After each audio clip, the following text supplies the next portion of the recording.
Hello everyone, कैसे हैं आप सब लोग। आई होप आप लोग अपने घरों पे सेफ होंगे। आज हम बात करेंगे जे&के पुलिस सब इंस्पेक्टर की जो 660 से ज़्यादा वैकेंसीज एडवर्टाइज करी गई हैं, जिसको लेके बहुत सारे बच्चों की ये क्वेरीज आ रही हैं कि सर हम लोग इस एग्ज़ाम को किस तरीके से अप्रोच करें। और ख़ास तौर पे आज ये वीडियो होने वाली है जो बच्चे फ्रेशर्स हैं, यानी कि जो पहली बार इस एग्ज़ाम में अपेयर होंगे, और बहुत सारे बच्चे जो हमारे साथ जुड़े हैं जो इस एग्ज़ाम में रिपीटर्स होंगे, यानी कि वो पहले भी एक बार जेकेपीएसआई का एग्ज़ाम जो है वो दे चुके हैं। इनफैक्ट पहले क्या ये तीसरी बार एग्ज़ाम होगा जो वो देंगे। एक बार स्क्रैप हो चुका है, उसके बाद सीबीटी हुआ था और अब ये तीसरी बार एग्ज़ाम जो है आप लोग मान सकते हैं ये एग्ज़ाम देने जाएँगे। तो क्या यहाँ पे अप्रोच में डिफ़रेंस होना चाहिए? किस तरीके से आपको तैयारी करनी चाहिए? वो सब हम यहाँ पे बात करेंगे। जो लोग इस चैनल पे नए हैं, आप इस चैनल को सब्सक्राइब कर सकते हैं ताकि आपको हर एक अपडेट मिलता रहे। वीडियो शुरू करने से पहले बता दूँ, आप लोग हमारी ऐप को डाउनलोड कर सकते हैं प्ले स्टोर पे, जिस पे अभी जे&के से पहली ऐप है जिस पे 100K प्लस डाउनलोड्स जो हैं आपको देखने को मिल जाएँगे। इसमें आपको डिटेल कोर्स जो Jammu Kashmir police sub inspector का है, वो अवेलेबल करवा दिया जाएगा, जो अभी 50% डिस्काउंट पे आपको मिल जाएगा। इसमें आपको हर एक चीज़, फिर वो लाइव क्लासेस हों, रिकॉर्डेड हों, PDF notes, test series, topic wise test, sectional test, हर एक चीज़ जो है वो 700 से 800 रुपए के बीच में यहाँ पे प्रोवाइड कर दी जाएगी, जो ऑफलाइन सेंटर्स आपको 15 से 20 हज़ार चार्ज करने के बाद भी नहीं दे पाती है। तो चलो डिटेल में बात करेंगे यहाँ पे इस अप्रोच को लेके। तो पहले कुछ कॉमन मिथ जो है यहाँ पे हम लोग उस पे बात करेंगे और डिटेल में समझने की कोशिश करेंगे कि क्या डिफरेंस होने वाला है। ये अभी तक ऑफिशियल सिलेबस नहीं आया है, लेकिन आप लोग इसको ऑफिशियल मान के चल सकते हैं क्योंकि लास्ट टाइम आपका जो सिलेबस था वो यही था। तो अब मैं कुछ पॉइंट्स यहाँ पे डिस्कस करेंगे जो हमारे इस बार फ्रेशर्स होंगे और जो रिपीटर्स होंगे जिनको उसका सबसे ज़्यादा ध्यान रखना है उन चीज़ों पे। सबसे पहली चीज़ अगर मैं बात करूँ यहाँ पे फ्रेशर्स को लेके, तो देखो पढ़ने के लिए आप लोगों को जितना भी कंटेंट मिलेगा, जो भी कोई बच्चा सीरियस एस्पिरेंट है जो पहली बार इस एग्ज़ाम को देने के लिए अगर अपीयर करेगा, स्टार्टिंग में आपको ना चीज़ें बहुत सारी इंटरेस्टिंग जो है वो लगना शुरू हो जाएँगी, ठीक है? आपको लगेगा कि हाँ, हर एक चीज़ बहुत इंटरेस्टिंग है क्योंकि आप पहली बार कहीं न कहीं ये चीज़ें पढ़ रहे होंगे। पहली बार पढ़ने में और बार-बार पढ़ने में बहुत फ़र्क होता है। जो इंसान पहली अप्रोच में चीज़ों को करता है, वो कहीं न कहीं उसके दिमाग में छप जाती है, उसको फिर हटाना कहीं न कहीं मुश्किल हो जाता है, इन फ्यूचर भी। वहीं अगर हम बात करें रिपीटर्स की या फिर जिन्होंने पहले एग्ज़ाम दिया है बच्चों ने, देखो आपके पास नोट्स नो डाउट आपके अपने जो हैं वो बने हुए होंगे, लेकिन कहीं न कहीं हम लोगों को पिछली बार वो उतने सफिशिएंट नहीं रहे होंगे, जिसकी वज़ह से हमारी सिलेक्शन किसी भी एक्स वाई ज़ेड रीज़न की वज़ह से रह गई। तो सबसे पहले हमें क्या काम करना है, जो कोई भी फ्रेशर है, पहली चीज़ तो आपको ये करना है कि जो भी चीज़ आप पढ़ोगे, उसको पूरा इन डिटेल पढ़ने की कोशिश करना। ऐसा नहीं हो कि आप लोग शॉर्टकट्स के उस अप्रोच में चले जाओ कि शॉर्टकट वे में हम लोग चीज़ों को ये लिमिटेड कर लेते हैं, पीवाईक्यूज़ या एमसीक्यूज़ कर लेंगे तो पेपर हो जाएगा। तो देखो वो अप्रोच आपको सक्सेसफुल नहीं बनाएगी, ये मैं आपको बताता हूँ। आपको इन डिटेल चीज़ों को पढ़ना पड़ेगा अगर आप जेकेपीएसआई के एग्ज़ाम को टारगेट कर रहे हैं तो। वहीं अगर हम बात करें जो बच्चे पहले एग्ज़ाम दे चुके हैं, आपके पास हो सकता है आपके नोट्स जो हैं वो बने होंगे, लेकिन तैयारी शुरू करने से पहले आपको एक चीज़ का ध्यान रखना है। आपको सबसे पहले एक एनालिसिस करना है। वो एनालिसिस क्या होगा, आपको खुद से ये पूछना है कि लास्ट टाइम कहाँ पे कमी जो थी आपकी तैयारी में रहेगी। बहुत सारे बच्चे फिजिकल में 0.2 0.1 सेकंड से भी बाहर हुए हैं। तो आपको सबसे पहला चीज़ देखनी है कि लास्ट टाइम क्या गड़बड़ हुई थी, लास्ट टाइम किस चीज़ से कमी रह गई थी, ठीक है? पहला काम आपकी तैयारी जो शुरू करने का होगा, वो यही होगा कि आपको खुद की तैयारी को एनालाइज़ करना है, जो बच्चे पहले एग्ज़ाम दे चुके हैं। और जो फ्रेशर्स हैं, आपको देखो हर एक चीज़ डिटेल में पढ़नी है। किसी भी चीज़ का आपको शॉर्टकट मेथड जो है वो अप्लाई नहीं करना है, आराम से पढ़ना है क्योंकि देखो अभी एप्लीकेशन फॉर्म बस अप्लाई होना शुरू हुए हैं। ये एक बोनस टाइम होता है। बहुत सारे बच्चे यहाँ पे वेट करते हैं कि सिलेबस जब आएगा तब हम लोग तैयारी जो है वो शुरू करेंगे। तो मैं आपको बता दूँ कॉम्पिटिशन इतना हो चुका है जे&के में कि अगर आप इसका इंतज़ार करोगे तो एग्ज़ाम जेके एसएसबी मोस्ट प्रोबेबली आपका मार्च या अप्रैल में कंडक्ट करवा ही लेगा। तो आपको टाइम नहीं मिलेगा, आपको तैयारी आज से ही शुरू करनी होगी, बेशक आप फॉर्म 4 दिन बाद क्यों ना अप्लाई करें, ठीक है? दूसरी चीज़ पे हम आते हैं। सबसे पहली चीज़ तो आ गई कि आपको इन डिटेल पढ़ना है। अब इन डिटेल पढ़ने का क्या अप्रोच होनी चाहिए? देखो, अगर मैं ट्रिपल एस की यहाँ पे एग्ज़ाम्पल दूँ, तो हम लोग जो इस बार अप्रोच लेके चल रहे हैं ना, हम लोग ये अप्रोच कर रहे हैं कि बच्चों को जब कोई भी मान लो वीडियो लेक्चर दिया, तो हम लोग दूसरे चैप्टर पे तब तक स्विच नहीं करेंगे जब तक आप लोगों को उसकी प्रैक्टिस शीट ना करवा दी जाए या फिर आप लोगों को उसके डिटेल टेस्ट फॉर्मेट में टेस्ट जो है वो ना कंडक्ट करवा दिए जाएँ। ये पहली अप्रोच हम लोग यहाँ पे इस बार लेके चले हैं। तो अगर आप लोग इसको भी बिल्कुल सही तरीके से फॉलो करोगे ना, तो बहुत आपकी हेल्प यहाँ पे हो जाएगी। दूसरा पॉइंट पे आते हैं यहाँ पे, अब जो बच्चे ऑलरेडी मान लो एक बारी तैयारी कर चुके हैं, आप लोगों को सबसे पहले मैंने क्या बताया कि आपको एनालाइज़ करना है कि लास्ट टाइम कहाँ पे गड़बड़ रही। कई बार क्या होता है, कई बार हम लोग ना सेम नोट्स को रिपीट कर के भी जो है चीज़ें इम्प्रूव नहीं कर पाते हैं। तो आप लोगों के दिमाग में एनालिसिस आपने कर दिया, नोट्स नो डाउट आपके पास बने होंगे, लेकिन जब आप इसकी एग्ज़ाम की तैयारी शुरू करोगे ना, आपको बिल्कुल ज़ीरो से करनी है। नो डाउट आपका हिस्ट्री, मैथ्स, रीज़निंग, इंग्लिश जिस पे भी जितना मर्ज़ी होल्ड हो, आपको हर एक चीज़ की तैयारी वापस स्क्रैच से करनी है। अब स्क्रैच से का मतलब मेरा ये है कि आप लोग जब तैयारी करोगे, आप लोगों को सबसे पहले क्या करना है, आपको अगर मैं एग्ज़ाम्पल देता हूँ, मान लेते हैं मैथ का कोई चैप्टर है एवरेज। अब मुझे पता है कि मेरे को ये चैप्टर पूरा आता है। आपको उसके बाद भी इस चैप्टर के मिनिमम 50 से 60 एमसीक्यू जो है प्रैक्टिस करने हैं। आपको ये अप्रोच जो है अब चेंज करनी है। आपको हर एक चीज़ को लेके अब ये जाना है कि बिल्कुल स्क्रैच से स्टार्ट करेंगे। यानी कि जो रीस्टार्ट है ना, वो बिल्कुल स्क्रैच से होगा, यानी कि बिल्कुल ज़ीरो से आप लोग शुरू करोगे। अपने नोट्स बने हैं, बहुत अच्छी बात है, उसको रख दीजिए। हर एक चीज़ वापस से पढ़ें, हर एक चीज़ मैं कह रहा हूँ यहाँ पे रिपीट करके, ठीक है? क्यों? उसके बाद आप लोग एमसीक्यूज़ पे जा सकते हैं, क्योंकि आपको लोगों को एक आइडिया होगा, जिन जो फ्रेशर्स हैं, आपको पहले डिटेल में चीज़ें पढ़ के उसके बाद ये साथ में ही करना होगा। ऐसा नहीं है कि आप सोचें कि मैं पहले एक बार सारा पढ़ लेता हूँ, उसके बाद एमसीक्यूज़ पे जाऊँगा, नहीं। आपको साथ ही साथ पीवाईक्यूज़, एमसीक्यूज़ का एक आइडिया लेना है कि क्योंकि देखो जिस लेवल के लिए आप पढ़ रहे हैं, जेके एसएसबी ने जो लास्ट टाइम पेपर रखा था, उससे लेवल बहुत हद तक चेंज करा है।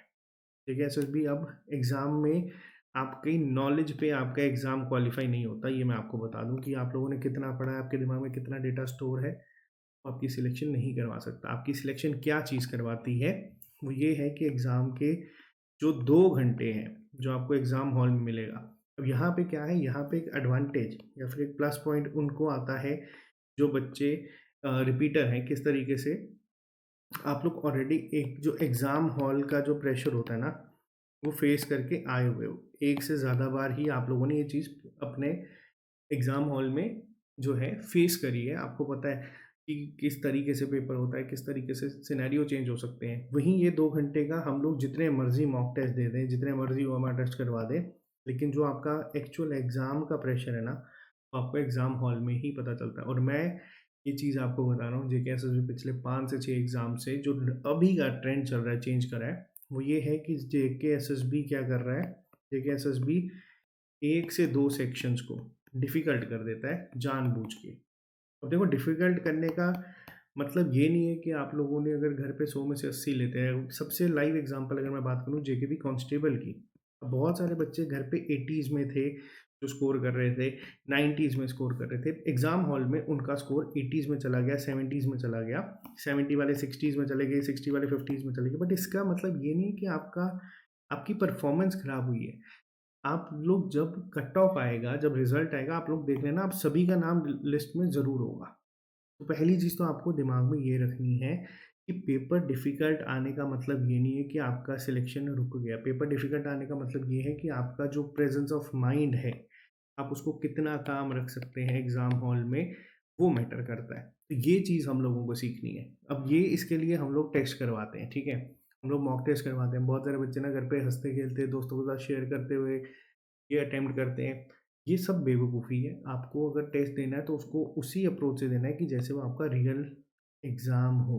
उसमें आपको क्या पता चलेगा? उसमें आपको ये पता चलता है कि आप लोग कहाँ पे स्टैंड कर पा रहे हैं। कितना आप लोगों का जो आज की डेट में परफ़ॉर्मेंस है, किस सेक्शन में कमी आ रही है, किस सेक्शन को और इम्प्रूव करना है, किस सेक्शन में कितना टाइम देना है और कितना बच्चा है जो हमसे आज ऑलरेडी लीड लेके बैठा हुआ है। फिर देखो पेपर क्वालीफाई उसी का होगा जो ये 2 घंटे एग्ज़ाम हॉल में शांति से पेपर कराएगा। मैं बार-बार रिपीट करता हूँ इस चीज़ को कि पेपर अब आपका वो अप्रोच खत्म हो चुकी है कि किसने कितना पढ़ा है। पेपर वो निकालता है कि जो उस 2 घंटे को सही से एग्ज़ीक्यूट करके आता है। अब यहाँ पे प्रॉब्लम किसको आ रही है आम तौर पे? यहाँ पे प्रॉब्लम आ रही है फ्रेशर्स को। क्योंकि हम लोगों ने सुपरवाइज़र का एग्ज़ाम देखा, हम लोगों ने यहाँ पे अभी रिसेंटली जेकेपी कांस्टेबल का एग्ज़ाम देखा। टाइम मैनेजमेंट का इश्यू बनना नहीं चाहिए, लेकिन खुद ब खुद पैनिक होके ये इश्यू बन रहा है।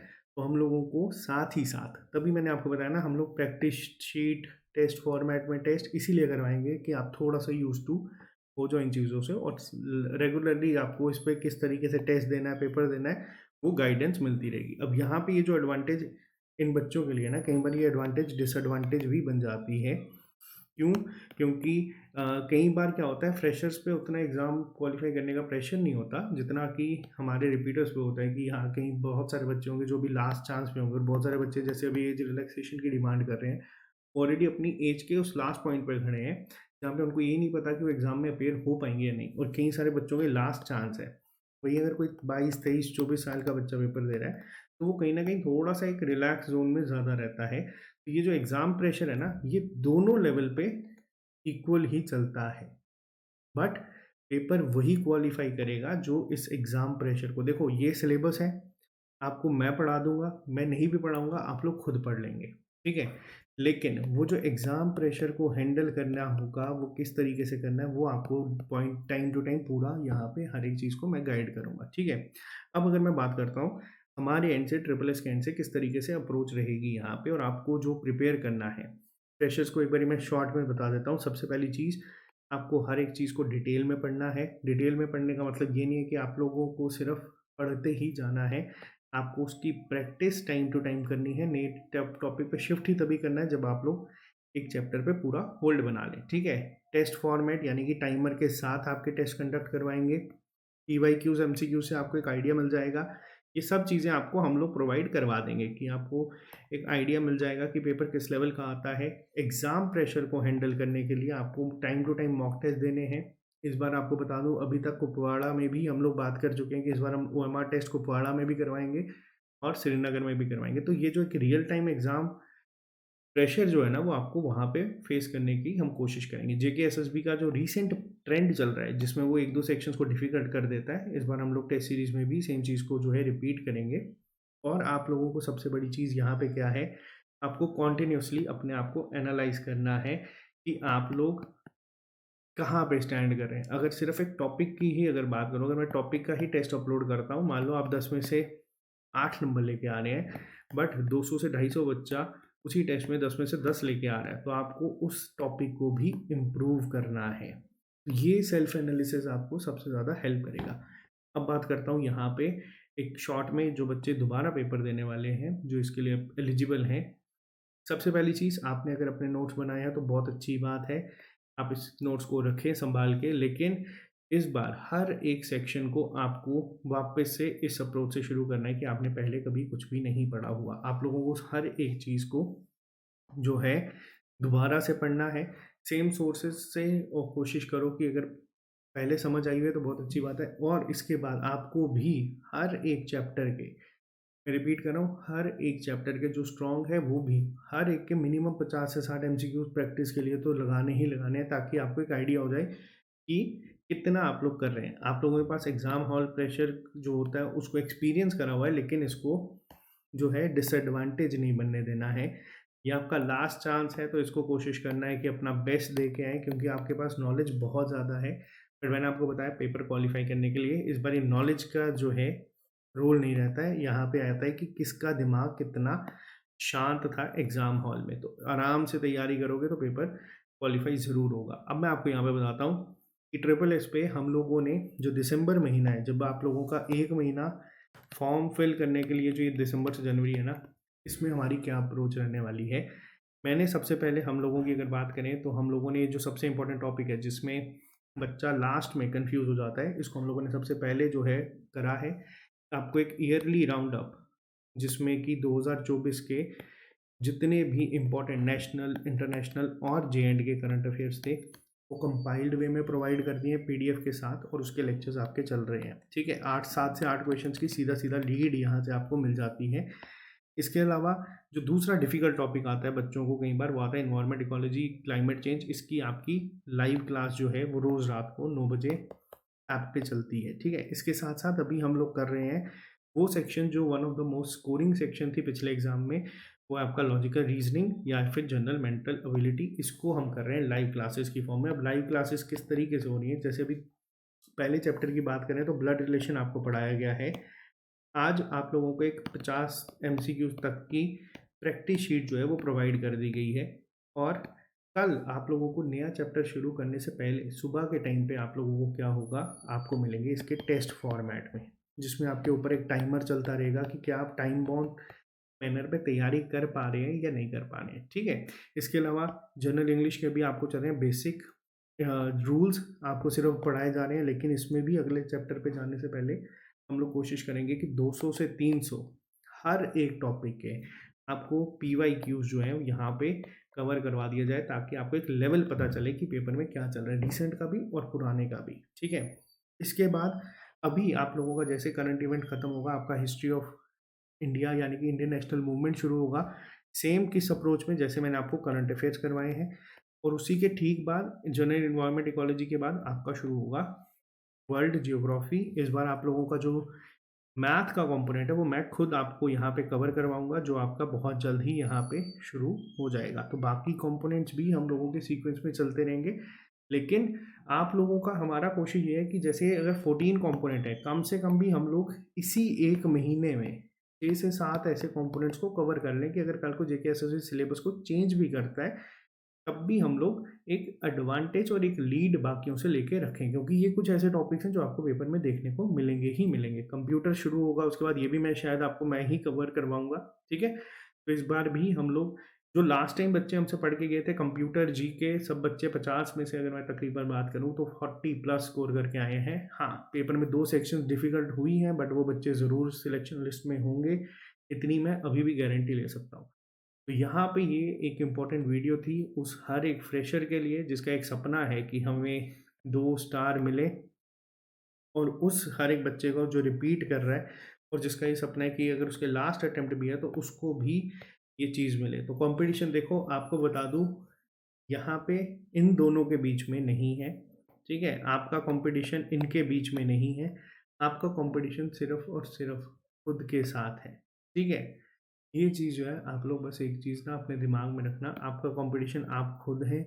जो भी आप अपना बेस्ट दे सकते हैं वो दे के आएँ, क्योंकि एक बहुत बेहतरीन अपॉर्चुनिटी है। इस समय बहुत सारे बच्चे जो पिछली बार हमारे साथ जुड़े थे वो इस टाइम पे ट्रेनिंग सेंटर्स में हैं, ट्रेनिंग कर रहे हैं, और हो सकता है अभी आपके साथ वहाँ पे बैठ के भी कुछ बच्चे वीडियो देख रहे हो। तो बाकी हमारे एंड से मेहनत रहेगी डबल, और जिस अफोर्डेबल प्राइस पे हम लोग ये हर एक बच्चे को उसके घर पे चीज़ प्रोवाइड कर रहे हैं, मैं आपको बता दूँ ये कोई भी नहीं प्रोवाइड करेगा, इतनी पेन कोई भी नहीं लेता है। हम लोग ये चीज़ लेते हैं क्योंकि हमें आप लोगों की सिलेक्शन चाहिए, और अगर हम लोग यहाँ पे मेहनत डबल करेंगे तो मैं चाहता हूँ मेरे को आपके एंड से मेहनत जो है वो ट्रिपल देखने को मिले। बाकी किसी को कोई डाउट होगा तो कमेंट बॉक्स में आप लोग लिख सकते हैं। अगर आपको एक कोर्स ज्वाइन करना है तो आपको डिस्क्रिप्शन बॉक्स में जो है इसका लिंक मिल जाएगा। चलिए, ऑल द वेरी बेस्ट, मिलते हैं अब आप लोगों से कल नए लेक्चर के साथ। JNK के कंपाइल्ड करंट अफेयर यूट्यूब पे भी अपलोड हो चुके हैं, वहाँ से भी उसको पढ़ सकते हैं। मिलते हैं जल्दी नए लेक्चर के साथ। Bye bye, take care, see you soon, good night.